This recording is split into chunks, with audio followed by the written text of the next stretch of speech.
anything I don't want. And then I do perpendicular lines to this. And then I'll move it from the end to the end of this circle. And I'll copy from the end to the end of this circle. Oops. From the end of here, end of here. So that's the beginning of my relief. That would be a tombstone relief, which I don't do anymore. And then from here, I will do a line from the end of each of these guys. And then I'll do an offset of 1/4 inch. So I'll do special tool, offset. And you know, you definitely want to pay attention to your Euclidean geometry when you're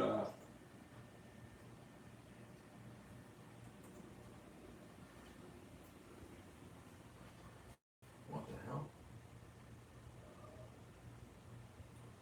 So this is 0.5, that's an offset of 1/4. Someone asked from this point, how long until you would have a prototype of that? Oh, well, so here's what will happen is I'm going to schedule this. So if I had a spot in the schedule today, I would have a prototype in 3 days. I don't have a spot today, so I have scheduled spots for new knives at regular intervals throughout the year. So I usually have 4 before SHOT Show and 4 before Blade Show. And I usually have those 6 to 8 weeks out so that I have time to make the parts, or 90 days out is kind of my optimum if I can. So starting at about 90 days, I have scheduled slots for new tooling. It takes me 3 to 5 days, like I said, tooling and get the first article off of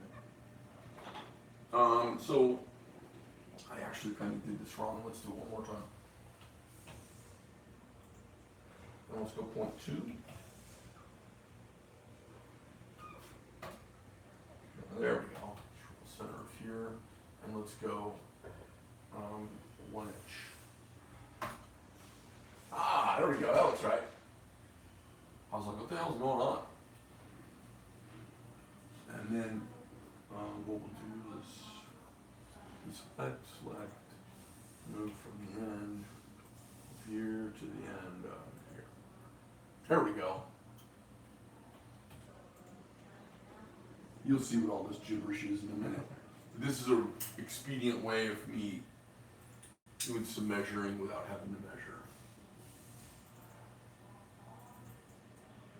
Okay, so now we do a line from the end of here to the end of here. Oh, that didn't work.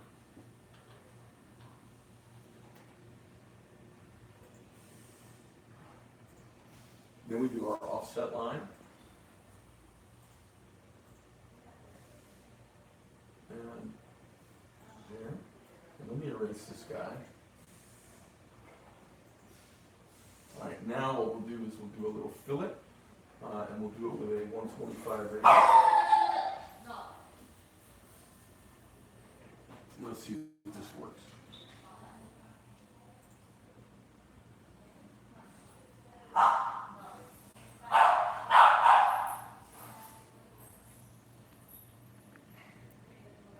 We're broadcasting to YouTube also. We are. You want to say hello? Hey YouTube, what's going on? Okay, so now, let me just make sure that's right. What's the radius on this? We're on YouTube and on Facebook simultaneously? Did that just happen? I'm just using my phone for YouTube. Oh, okay. Hey YouTube. So, Doc Holliday says he doesn't care what it is, he must have it. all right, so now we can get rid of, let's do this. Let's get rid of this kind of guidance radius. And what we'll do is we'll select this guy. Now what we're going to do is move this down. I want the center of this radius, and I picked a radius of 125 so I can do this cutout with a 1/4 inch tool. I want to move this whole thing from the end of this to the end of this little green line as our reference point. All right, and then we'll do a circle center. It's weird me talking through doing this because I'm kind of messing some stuff up. So let's move from the end of this to the intersection of here. Hey, is that Jackie? Yes. Hey, buddy. Are you in the middle of something important? Watch out for the tripod here, don't Hey, how trip. you doing, pal? Hello. I'm doing good. Did you guys have fun? Yes. Awesome. I'm going to be done in a few minutes, but I'm drawing and we're doing a live video on YouTube. You want to say hi to everybody? Turn around and say hi to everybody. Hi. Give me a hug. Oh. How you doing, boy? Good. All right, I'll be with you in a minute. Hi, Grandma. All right, so now let's put this up in here. So what I want to do is I want to mist these rosettes about like so. So these rosettes, these are on the underside that slim nuts will go into. Screws will go down through the top. It'll hold the clip in place. The only thing we can do is we can decide if we want to move the clip around a little bit at this point, right? So let me move this guy out. I think I kind of like the clip there, but if it's smaller, I want to tighten something up a little bit. So let's tighten this guy up. And let's just these last little, you don't want to rush the process because, I mean, why the hell would you do that? You're already here. You could do something cool. Someone asked if you have a name for this yet. I don't have a name for it yet. I'd like to see if maybe right there will work, and then we'll deselect this. But we're going to try and pick a name for it while we're here, so we're going to take suggestions.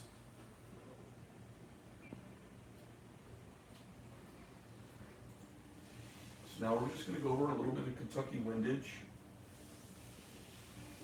Is it a technical term? Uh-huh. Let's do divide. Let's divide this thing right here. Erase. Love you, Papa. Hey, sweetheart, how are you? I'm doing well. How are you? Good. Do I get a little kiss? Yes. I don't want to interrupt. You what? I don't want to interrupt. Nobody minds you interrupting, honey. Oh. Love you. Miss you too. Have fun with Grandma and Grandpa? Yeah, I did. Played a lot of games. Grandma's right here. Hi, Grandma. I'm good. You just keep doing what you're doing. Yes, ma'am. Did you guys have fun? We did. We had a good time. Awesome. Well, so did Amy and I. Okay, now let's grab everything. I know this is a little tedious, you guys. This is how it is. This is how exciting it all is. I'm gonna have to fix that. Okay, and then let's just join these guys up, get rid of these nodes. And then let's go over here. There's something funky going on here. Now my engineer, Paul, will go through and he'll go through and actually make all this stuff mathematically correct. I just kind of get it in the ballpark. Now if we were to measure, this should be somewhere around 0.6 across. So let's measure from the end here to here. Yeah, 0.63. So we'll even tighten that up a little bit more, but I'll have Paul, the engineer, do that. I'm more of at this point, more of like a style designer rather than like an engineer. I've done a lot of engineer by, kind of bootstrap engineering. Sure. Kind of like the initial space program, they kind of hadn't figured out. I've kind of figured it out, but now I take my successes and then build a database around that. That's kind of how we move forward. So this has got us a clip, it's got us a relief. Last thing we want to do here, let's measure how long the spring is and see if this thing will even work. So I'm moving the whole thing on the grid. Looks to me like it's just under 2 inches. I could probably make that work fine. And what we'll need to do is we'll need to play with the angle on our knife to make this all work really nicely. Now, so we'll move from the center of here to center of here. That's the knife. What do you think? I like it. I like it a lot. Can you change it to at least similar colors? Yeah, so let me do this. Let me grab the whole thing. This is always scary for me. Copy the clipboard. File new. Save changes. No. Because I didn't want to lose my Slim Mini. Yeah, isn't that scary? I'm like, oh, every time I'm like, all right, am I hitting the buttons right? Because this thing will screw you. No, I'm a save freak. I save stuff way too, or not too often, but all the time, just so I don't lose it, because I've been burnt before. Someone gave a suggestion saying name it the Medford Aries or Aris, A-R-E-S. ERIS. So We have an Eris already. That might- A-R-E-S, is that a different word? I don't know. The Aries? I mean, it's a word. It sounds too similar. It's probably too much like Eris. Yeah. Thank you. Keep thinking about it.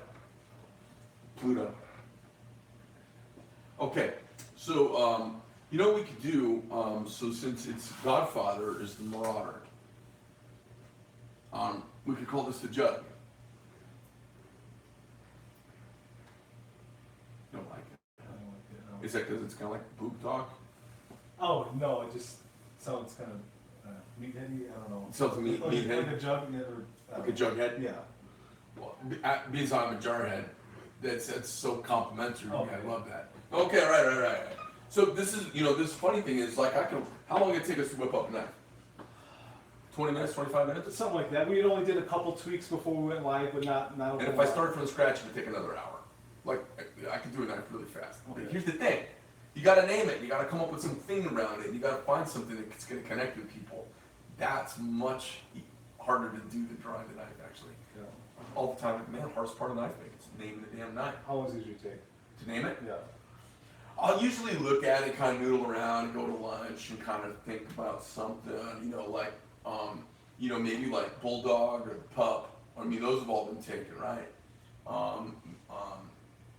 Maybe Muggsy or a Jug. I mean, that's why I was thinking about that, because it reminds me of like a little gangster. It's a little dog, like a bulldog. It's kind of like a bit of a thug.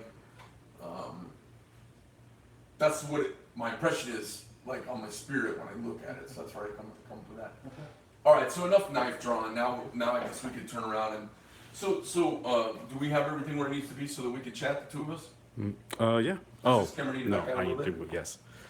It's like we have a multi-camera operation and we have a single cameraman. We good? Yes. So, what I wanted to talk to you about was, so this is your first time down here. You've been around knives It is. clearly a whole bunch. It's been just over 4 years full time for myself at DLT Trading. And how many other knife kind of factories or places that make knives have you been to? I've only been to one other location on site. Is that- Actually, no, I take that back. Excuse me, it's two. So you've been to Bark River, I'm guessing. Bark River and Hinderer. So only one other place that makes folders. Bark River is fixed blades only. So totally different. And does Bark River, have they started doing some YouTube videos maybe about a year ago? And maybe one of the kids has kind of got like a little Jebediah beard, a little bit. Yeah. Very nice, really nice guy.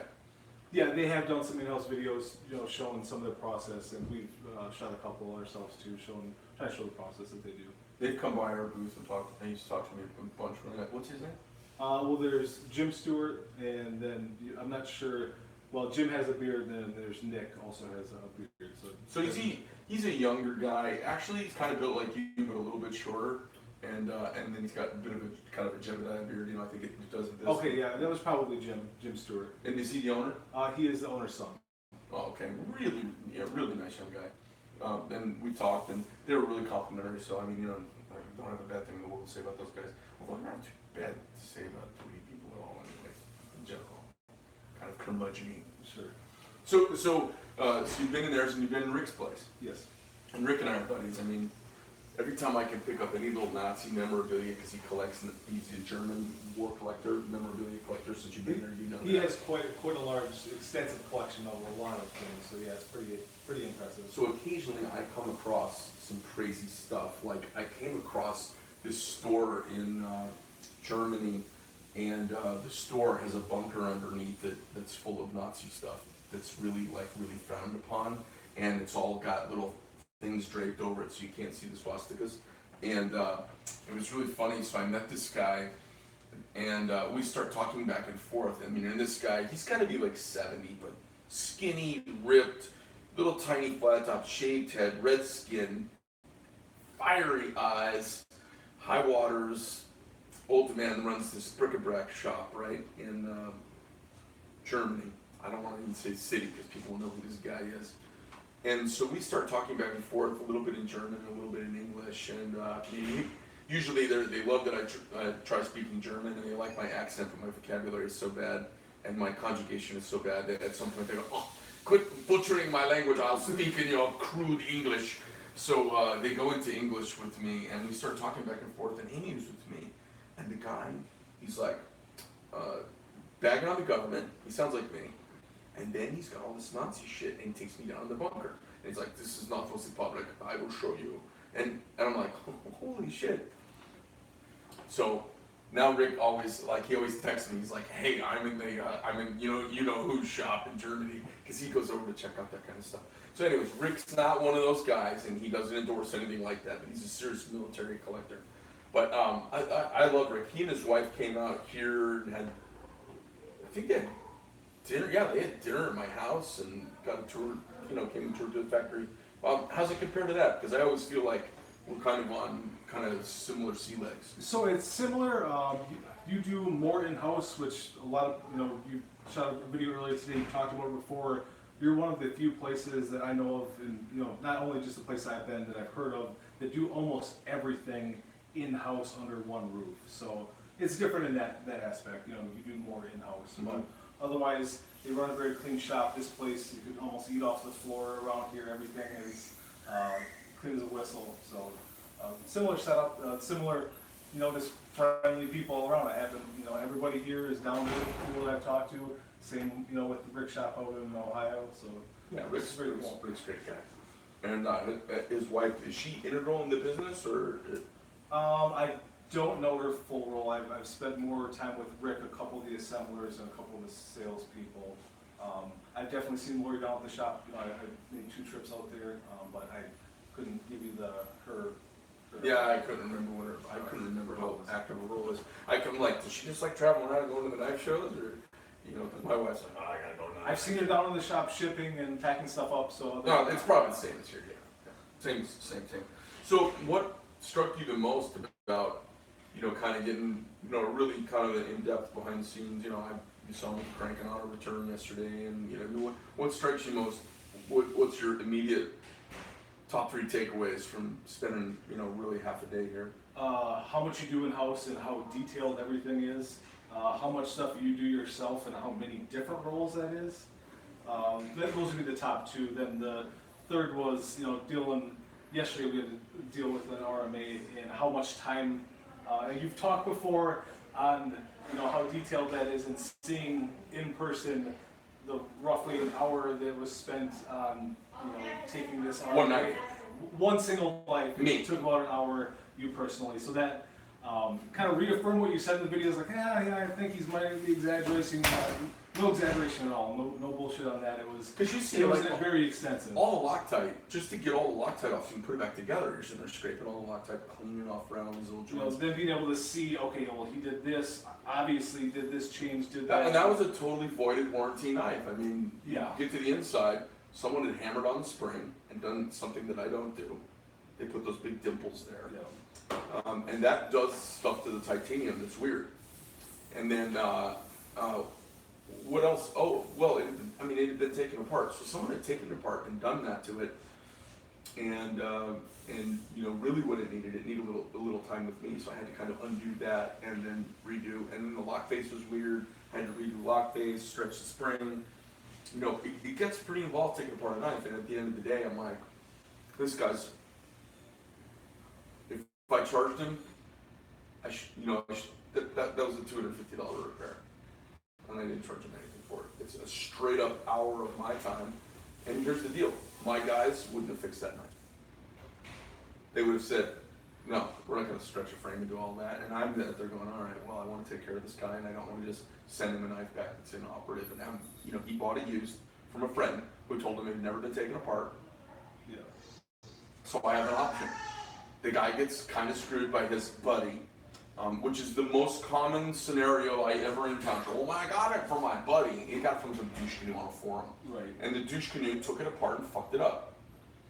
So I'm like, Do I send it back to him not functioning and have him not only be mad at his buddy, but be mad at me for being like, I'm not, it's like a catch-22 for me. Right, because then it looks bad. Well, say he passes the buck to somebody else. Well, this Medford's it's a piece of shit. This thing totally, and that guy doesn't have, now it's 3 layers deep.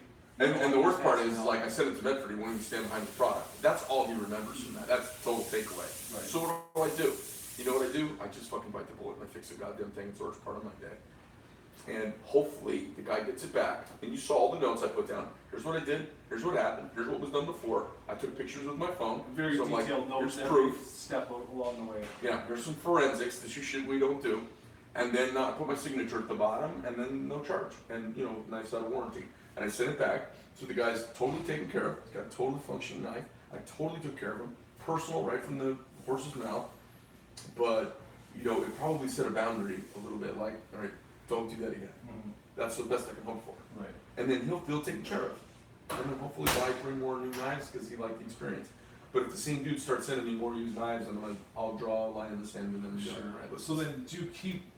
How extensive is your records? Like, okay, this guy sent this. All of that stuff that I put down will all be scanned in and attached to his name. Okay. So there's total traceability on everything. The only thing I didn't do, which I normally do, is because I had you there and we were talking, I usually on the inside I will carbide. I use carbide and I'll scribe in warranty void on knife. Real small, doesn't what it does is if it comes back to us again and it's opened up, it means Greg's been here. Because my guys won't even write that. I write that. It means Greg's been here and said no moss on this knife.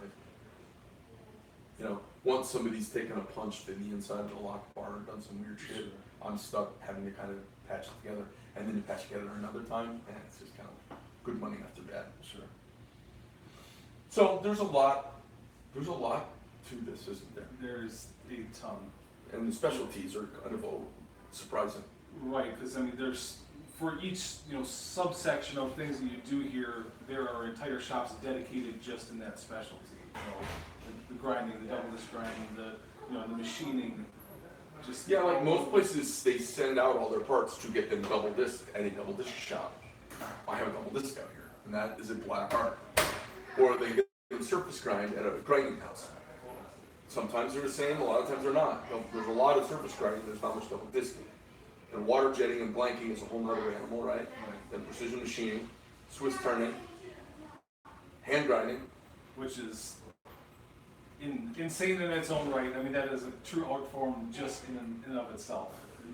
Throwing all the other, the machining, the water jetting, just the hand grinding of the blades is definitely an art on its own. Yeah, it's crazy. And that's why, we have lovely swooping grinds on our knives, because you've seen how much work it takes. It takes a year to train one of those guys to be pretty decent.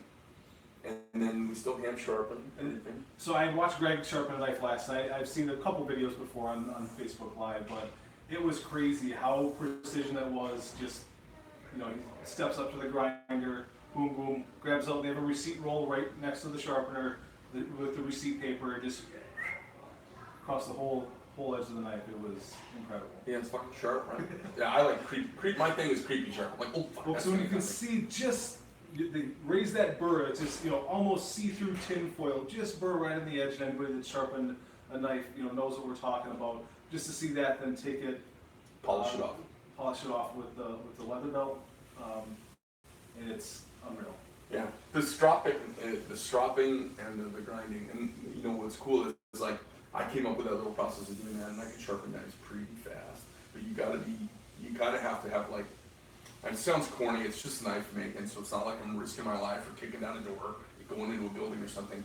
But you're sitting there and you've got these multi-hundred to thousand to multiple $1,000 knives lined up, and you've got to just drop right in and with confidence grind them, and you got to nail it. And it's a little unnerving, especially for new guys. They're like, they get a $4,000 knife, and they're like, and it's the same when you're on a $200 knife. You're like, I don't want to fork this. You're doing a return. Right. I've done all this work, I put all this time in, I'm gonna put a return on here, and I don't wanna have the belt at the side of the handle and screw it up, but I've gotta get the sharp all the way back to the choil. So it's a little tiny bit unnerving sometimes, but not for me. I'm like, oh well, just gotta do it, so I just jump on. But I know the guys, even the guys here that sharpen, when they watch me sharpen, they go, Jesus dude, you just walk right up and turn the thing on and start grinding, and the thing to remember is, we've probably put now about, I'm gonna say 55,000 knives out in the marketplace. Okay. And I stopped sharpening 6 months ago, and I still sharpen sometimes. I sharpened a lot of knives. Well, that explains it, because it was, it was a quick, precise process on Greg sharpening this knife, and just no hesitation, turns the grinder on, steps up, and just knocks it out of the park.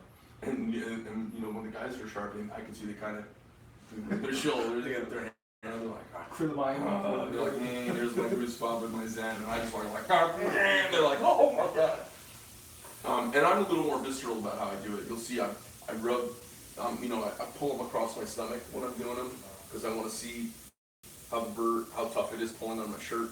Okay. And I pull them with my thumb a little bit, and I stop and I drag them across my fingers, and I like to pop a hair off, or see if I can split a hair, or see if I can just crop top, you know, a little section here, and you know, and so that's the only way you can do something thousands of times and not go crazy, is you find a little zen with it. I find a little zen, you know, the old Buddha saying when you're washing dishes, just wash the dishes. I find a little zen in sharpening where I just kind of get into a little mode and I do the same thing over and over and over again, and then I find a way to experiment. Like, it's sharp. How sharp is it? Try this, try that.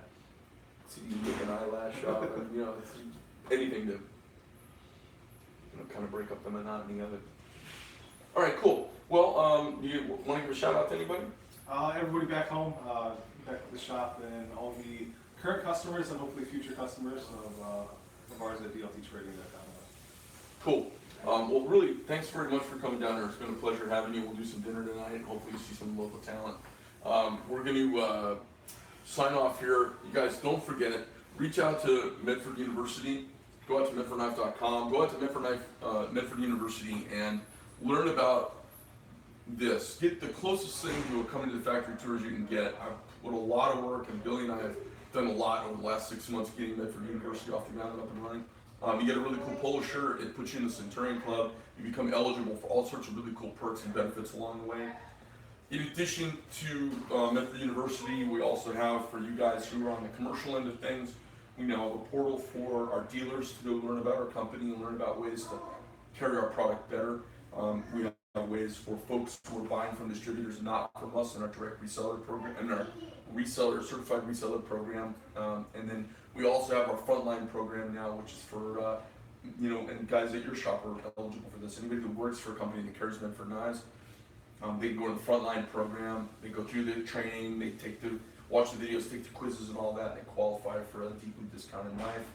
And it gets them kind of into the fold and the club and the knowledge pool with us a little bit. Don't forget to like us at medfordknife.com. Go to medfordknife.com on Facebook, Medford Knife, on Instagram, Instaballs, Chatty Foot, Catty Kid, Kitty Cat, all the bullshit things. Go to Medford Knife, like us, say hi, shout out, reach out, and you can get in on, you know, maybe you get alerted to some of the little side comments. Greg Medford Knife and MK2USA.